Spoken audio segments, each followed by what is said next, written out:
Hola, soc l'Anna, mestra de música i primària a l'Escola Sant Iscle de Vidreres i avui us porto una activitat de matemàtiques per cicle inicial. Es tracta d'una activitat de monedes, de treball de monedes, que ens servirà també per fer càlcul mental. D'acord? Per fer-ho, tan sols necessiteu recopilar tota la quincalla que tingueu als moneders de casa i un paper i targetes, el que sigui. D'acord? Segurament no és fàcil recopilar quincalla ara, que no en generem i paguem tot amb targeta, però si recopileu totes les monedes segurament podreu fer l'activitat, que ara us mostro una mica de més a prop. Aquí tenim alguns exemples i, per exemple, en aquest cas els estem demanant que facin 43 cèntims amb 5 monedes, que seria una de 20, dues de 10, una de 2 i una d'1. I després els diem, doncs ara, 43 cèntims, que és la mateixa quantitat, però amb 4 monedes.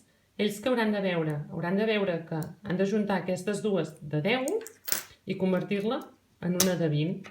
Si la converteixen en una de 20, fan 43, que és la mateixa quantitat, però amb 4 monedes. En aquest cas d'aquí, per exemple, el més fàcil que fan ells normalment és agafar i dir 22 cèntims.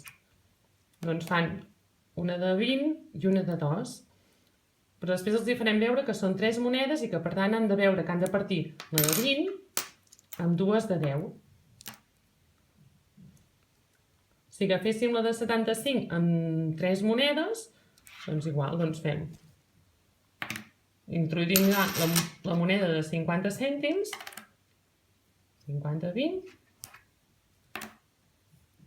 i 75 cèntims. I així anar fent i podem fer tot el que la nostra quincalla ens permeti o el que vulguem. Doncs bé, aquesta és l'activitat que us proposo. Espero que la pugueu dur a terme i que us hagi estat útil. Gràcies.